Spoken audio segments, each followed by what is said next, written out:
This episode of Writing Excuses has been brought to you by our listeners, patrons, and friends. If you would like to learn how to support this podcast, visit www.patreon.com/writingexcuses. Season 19, Wildcard. This is Writing Excuses. Why are you so special? I'm Mary Robinette.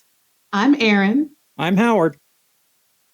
And we are joined today by our special guest, Andrew Buckley. Andrew and I met at a conference in the before times where we paneled together, and I was really impressed with how intelligently he was approaching his career. He's got a background in marketing, and I'm going to invite Andrew to introduce himself and tell you a little bit about that and his own writing. Thank you, folks. Thank you so much for having me. I really appreciate this. I am what am I these days? I am a speculative fiction author, I think, is my primary. And then I have a whole bunch of other stuff that I do around that. So I primarily write paranormal fantasy for middle grade and young adults these days, but I also have a spy thriller adult novel coming out this year, and I write horror as well. I write fairy tale fantasy. I always consider myself an author of rather silly fiction because it's all pretty silly stuff.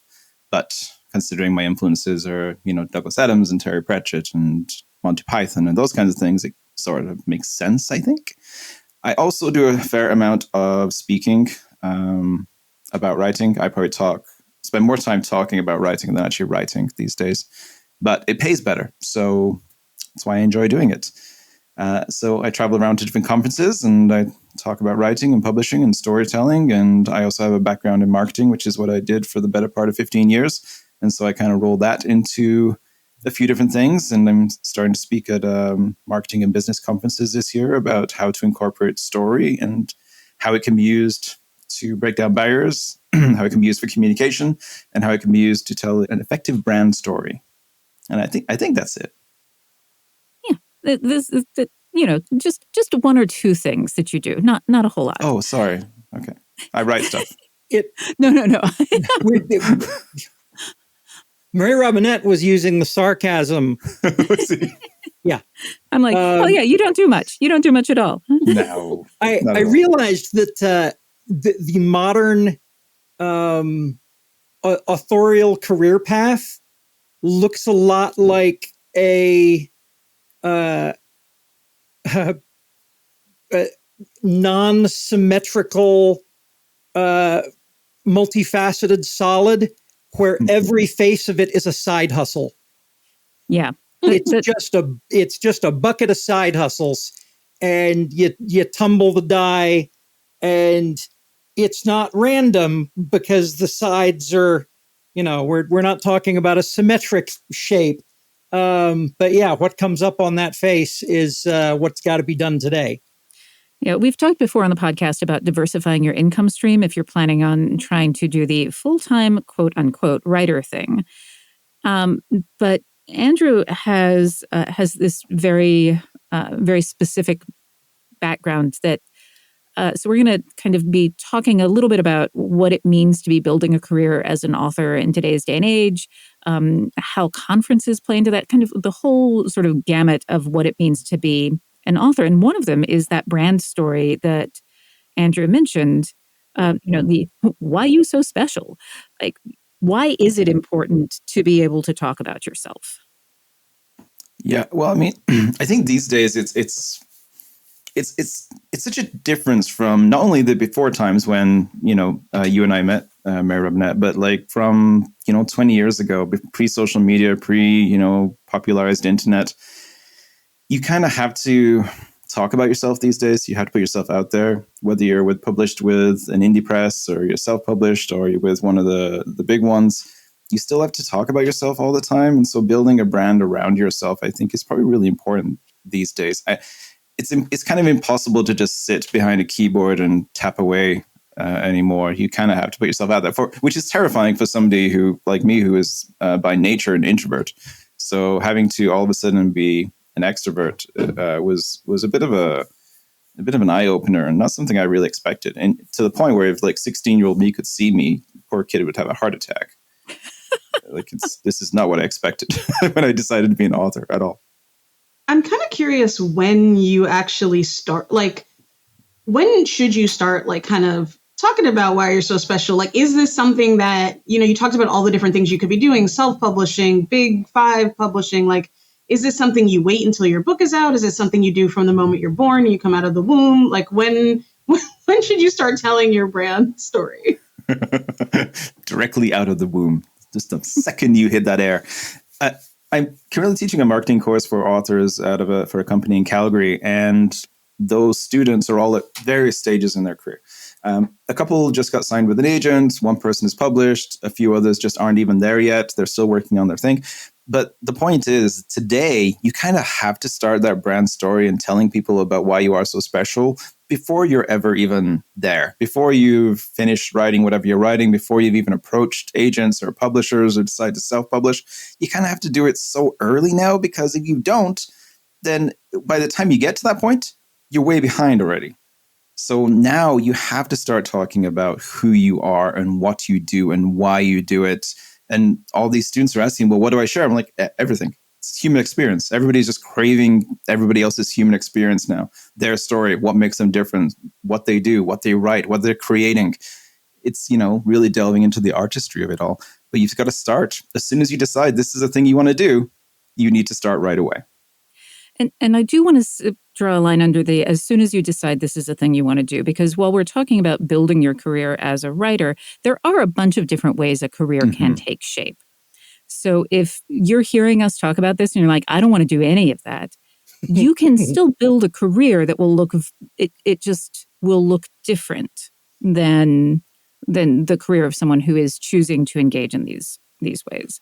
And that's, that is as valid as any other choice you can make. One of the things that's difficult to come to grips with if you're a full-on introvert is that there is no version of any of these careers where you're doing it alone. There is no version of that. At some point, you will have to interact with other people. Maybe you need help getting things into the market, editor, agent, publisher, whatever. Maybe you have to interface directly with customers of your books, buying things online. As I was fond of saying at Gen Con, charisma isn't a dump stat. You gotta put a couple of points into it. But circling back to the idea of, why are you so special? One of the things that's super difficult for most people who write, telling us, give me the pitch for your story. That's hard. Okay. Even harder. Give me the pitch for you. Give me the elevator pitch for you. I hung out with some fellow web cartoonists for a decade and a half. And at one point we were talking about elevator pitches. And I said, yeah, when I go to the, World Science Fiction Convention, I don't say I'm a web cartoonist. I say I write and illustrate science fiction. And one of the other guys says, oh, I hate you already. Which means I knew it was working. But that changes over time too, right? There's an evolution process that goes. I mean, I used to call myself an author. As soon as I got the first publishing contract, I called myself an author. And then, a few years later, I started speaking in schools, and then I started creating. And I mean, I said a lot at the top. I didn't even mention podcasting, the screenwriting that I do, the comic book writing that I now do. Like, there's all these other things. But how do you put that? People used to make fun of me that my signature line on my email was ridiculous. And for a while it was, until I finally had to sit down and decide, okay, what am I today? Like right now, this year, like what am I? And I always break it down as an author, speaker, creator. Simplest way to kind of encompass everything that I do at this point. So yeah, it's hard not to get put in a box. It's hard to stay in a box these days. As you mentioned, if there's going to be a whole bunch of side hustles you're doing, you kind of got to build that all into who you are as a person.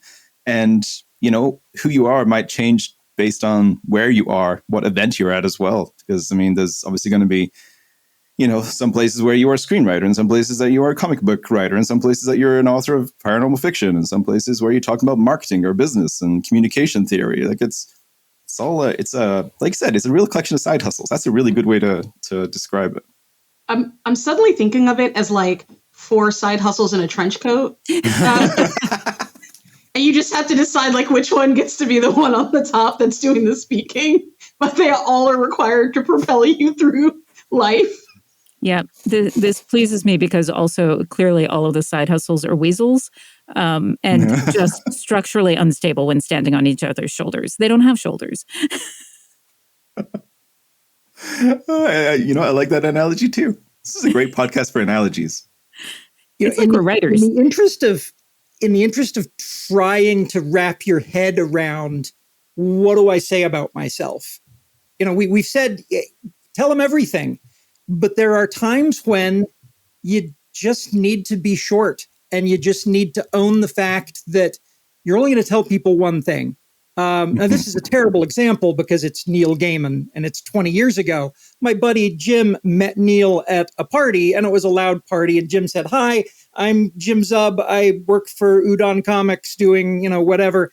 And Neil said, "Hi, I'm Neil. I write." And I realized I would love to reach the point in my career where I'm confident enough in who I am that I can just say one thing. "Hi, I'm Howard. I draw." "Hi, I'm Howard. I tell jokes, but not right now." That kind of thing where you develop the confidence to just give people a piece of the story. And if they're interested in you, then that's a hook and you've planted it and you can say more. I wish it was that easy though. I wish I could literally be at an event or a party and people ask me what I do. I say, "Oh, I'm an author," and leave it at that. But that's unfortunately not even accurate either, but people always want to build on that. Follow-up questions. Yeah. You write so fiction, you know how to lie. Oh, and I do. Constantly. The only reason that Mary Robinette and I met was because I somewhat just embellished some stuff in order to get myself into that Vegas conference those years ago. Minor embellishments, but it got me there. But an example from more recent, I hate going to parties. It's not my thing because introvert. It sucks the energy out of me. But my girlfriend is very, very social, and for a while she was working for a marketing company, and we went to like an end of quarter party or something. And she always considers herself to be very boring, which she is not. But she always thinks I'm very excited. So when we go and meet people, she's like, "Oh, hi, this is blah, blah, blah. And this is Andrew. Andrew writes books and he does this and does this." And then she does like a Batman thing where she throws a smoke pellet and just disappears and leaves me with those people. And then I have to explain, and then I get a different set of questions depending on what they tagged on from what she told them about me. So, is it about film, or is it about writing, or is it about, whatever else I do? And so then I have to tell them some kind of story. And then I'll go find her, and she'll be talking to me. I say, "Oh, and this is my boyfriend, Andrew, and he does blah, blah, blah." And then whoosh, disappears again. And I just went from person to person at this one party. And after a while, I was like, I'm just switching up the story. I'll just tell them something different every single time. And then when they actually collectively maybe mention me in passing, nobody will have the same story. It'll be very confusing. But it kind of is that thing where it's a collective. There's so much stuff that you have to do now in order to actually have a functional career. And let's face it, that functional career comes down to money. And, actually being able to survive this way, which I've done happily for 3 years without a day job. And I've made more money than I've ever made before doing what I really love doing. But it's not like this was a simple, "I'm going to do this now." It was a collection of, side hustles and decisions and opportunities that were taken, and a bunch of opportunities that were taken that did not pan out, that got me to this particular stage. And speaking of smoke pellets and making money, we are going to pause for our thing of the week. Poof. Yes, I want to recommend 2 things. One thing is the new TV show Fallout that is on Prime, based on the popular video game series, which I have never, ever played. But the TV show is absolutely gorgeous and fantastic and beautifully written. The second thing I want to recommend is a novel called The Watchers by A.M. Shine, Irish novelist who writes horror. And I recently saw the movie trailer for this, the movie version of this book, and it looked really creepy. And so I read the book last week, and it's absolutely chilling and wonderful and fantastic. So if you like non-gory but really chilling horror, highly recommend. So as we continue this conversation, I want to give our listeners some tools that they can use. One of the things that I was thinking about was the ways in which we frame what we do. And when you were saying, "Oh, I've slightly embellished," like one of the things that I did for years, and actually still do frequently because it's just habit at this point, is that when someone asks me, when college comes up, I'll say, "Oh yeah, I was art education with a minor in theater and speech," which makes it sound like I have a degree. But I left after 3 years to go pursue a career in puppetry. And so a lot of times when you are talking about yourself, you can use many of your storytelling chops by choosing which piece of the story to tell, to which beginning, which frame you're using in order to create the impression you want to create without actively lying. Another tool that I have used with frequently when I was early career as a puppeteer, and also when I was first trying to get people to hire me to teach things, is I would say, well, the way I've done this in the past, which makes it sound like there's a lot of past actions. And what I mean is, when I practiced this in my bedroom. I also love that. I also think, kind of thinking about the story, Andrew, that you were telling about going to the party with the smoke pellets, is that a great way to learn about your brand is to spend time with someone who's enthusiastic about you as they introduce you to someone else. Yeah. Because you never, like you say, it's like we all say a lot of things and you never know what sticks until you're with someone who's trying to say like, oh, this is Erin, and then they'll say something. Maybe it's right, maybe it's wrong, but it gives you a sense of like, first of all, what of your story is landing? Because you can tell whatever story you're telling in your head, but just like with writing an actual story that maybe you're selling or publishing, it's really up to the audience to see like sort of what they're taking from it. But also, I think it can be sometimes hard for us to think of ourselves as special, but the people around you see you as special. And sometimes hearing the way that they enthusiastically will talk about the things you're doing can be something that you can use to like fake it for yourself. You know what I mean? Because they're not going to remember your deficiencies. They're going to remember all your awesome stuff. Or if they only remember your deficiencies, maybe get different friends, hopefully. Yeah, it's all a bit of a, I don't want to say ego trip. Ego trip is the wrong way, but it is nice when you have supportive people around you who are excited for, for what you do or what you are doing or are going to do. It does help. You're right. I think that plays a big part. I'm a much different person than I was, 4 or 5 years ago. Today, I have a pretty overinflated sense of self-confidence in everything that I do, and it serves me really, really well. And to the point where I don't have to embellish anything anymore. I did 5 years ago when I was starting out. I had a couple books out, and I just started speaking. I was at my first conference. Like, it was a very, very different world. I'm at like 16 conferences this year or something stupid like that, and I'm speaking to all kinds of different ages of students at schools, at elementary and middle and high school, and at colleges and universities, and it's totally different. Again, it's that evolution. You start at one place and you just build it up brick by brick, and it is part of its marketing, part of its personality. It's a lot of perseverance, and it's a lot of finding the angle, finding that side hustle, finding the thing that actually makes you money. I did freelance writing right out of, quitting my day job because I was like, I still got to pay bills. I have a mortgage and such. And while book royalties are, okay, and my speaking is starting to pay, I still needed money. And to a point where this year I get to quit my freelancing. By the end of this year, I'll have no freelance clients because everything else that I do is way more fun, way more creative, and it's my stuff. I don't have to write for anybody else. And that's a great feeling and a great position to be in. But again, didn't happen overnight. So it's about building it up, I suppose. Yeah, and that is a really important thing for people to understand, is that when you see a writer who does not have a day job, that was a progression. Like, every now and then you have someone who was able to just say, you know what, I'm going to quit and I'm going to be a writer, and they are the exception. Almost everybody else had to ease into it. Yeah. It's true. On the subject of tools, I think that it's really helpful to think about what kind of question or what kind of response your description of yourself is going to elicit. If I say, I'm a cartoonist, often what I get is, "Oh, are you in newspapers?" And there are any number of directions I can take that. I realize I look old, but no, I'm not actually in newspapers. I spin it as a joke.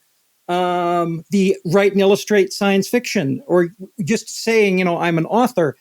Often the response from people is, "Oh, have you written anything I've read?" Mm-hmm.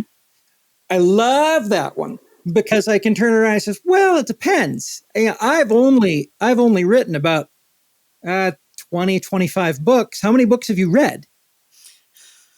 And I'm that's a totally little stealing that line. adversarial, but you can see you can see what the approach is as you are thinking about your pitch. Think about, well, what's that going to make people say? Are they going to say something that's then sticky and difficult for me to field? Or are they going to ask a leading question that's, a softball lobbed across the plate? And you role play this in front of the mirror and try it out. But when I've done this in the past.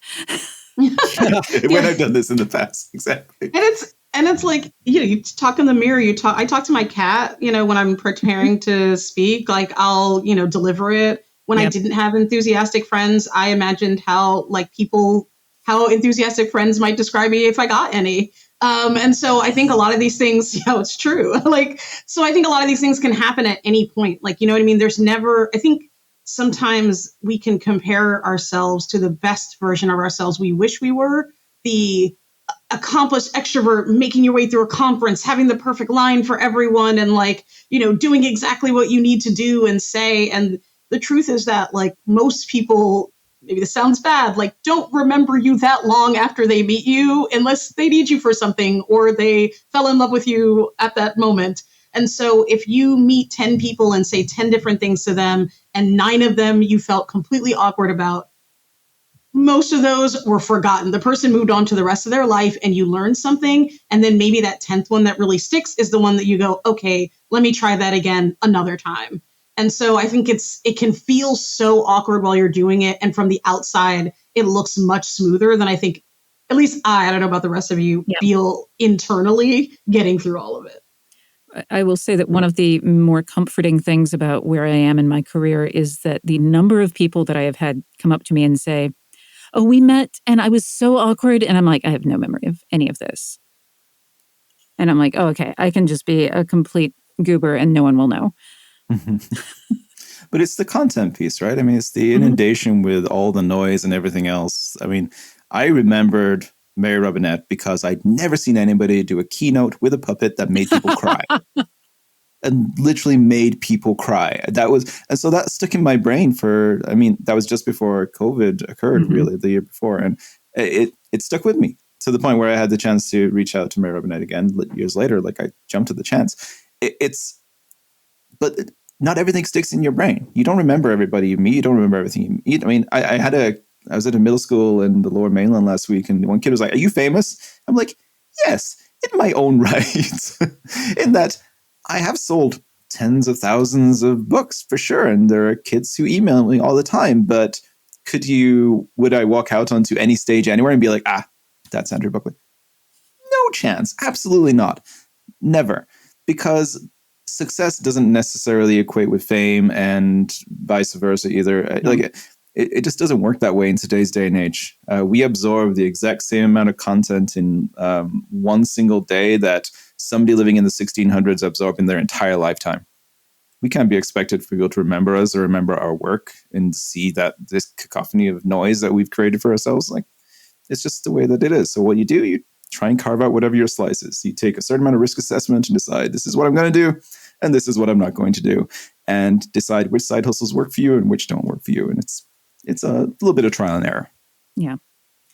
Yeah. The thing that I've discovered about writing excuses, just having done it for 16 years now, my goodness, is that famous. Yeah, I can buy my own groceries. Nobody knows who I am. But in a room full of writers, if I start talking, suddenly someone will come up to me and say, "Wait, you're Dan Wells, aren't you?" And yeah, that's the challenge with radio. Felicia Day calls this being situationally famous. yep, Like on an airplane, no. Although I did just have the most amazing thing coming back from Japan. Sorry, I am going to brag about this. Why am I so special? The custom agent asks you what you do and why you were in Japan. And I actually talked myself up. I was like, I was guest of honor at a convention. And he's like, what was the subject matter of the convention? And I said, science fiction. And he said, oh, are you an author? And I was like, I am. And he looks down at my passport and goes, oh, I really enjoyed calculating stars. you win. You win. I was like, I am so jet lagged. I'm amazed. But that is the kind of encounter that I would not have had if I had talked myself down. Yep. That's true. And that's kind of like the selling yourselves part, right? I mean, people, pre-2000 authors didn't have to sell themselves the same way. They could happily just write their books, but we live in a digital world where everybody knows each other. Well, and this is the interesting thing is that it depends on who and where, because like Mark Twain, Charles Dickens both made most of their living through the speaking circuit. That's true. Yeah, that's a good point. Jane Austen, on the other hand, wrote anonymously. Her career seems to be just fine. So, there's a whole gamut to what you want to do. Dickens and Twain made a lot more money than Austen did. Had very different lifestyles. So it does really depend on the kind of lifestyle you want as much as anything else. If you want to be there's I know an author who has a disability and can't go do any of these things. I'm not going to talk about the details of it because that would probably direct people to who this person is, but they can't do any of this stuff. They've won Hugos. They've been fine, but they have other people that can help them with the telling of their story for the pieces that they can't do themselves. And they know the stories that they want to tell, and they know the kind of career they want to have.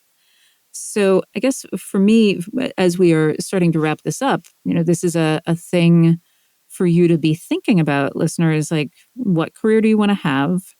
And if you want a career where you are situationally famous, you're going to need to get out and start being comfortable talking about yourself. Start being situational. And also just like, I think being yourself, like there's, I'm not saying like put your home address on the internet. Do not do that. But I remember going to a gaming conference with people that I've like interacted with online, like through all my game stuff that I do. And the thing that they remembered about me was that I said that I wander around my house singing Kitty Kitty Bum Bum to the tune of Bitty Bitty Bum Bum whenever I'm looking for my cat, which is true. But I decided to share this randomly on Twitter, and they remembered that. What does that sound like, Aaron? Yeah, can you sing that? Kitty Kitty Bum Bum, just like just like that. I didn't hear it. Could you just one more time? One more time with isolation, so we can get a ringtone. And then you got to be like Kitty Kitty Bum Bum. That's required. Okay. One more time. Just I didn't catch it quite. I'm done with all of you.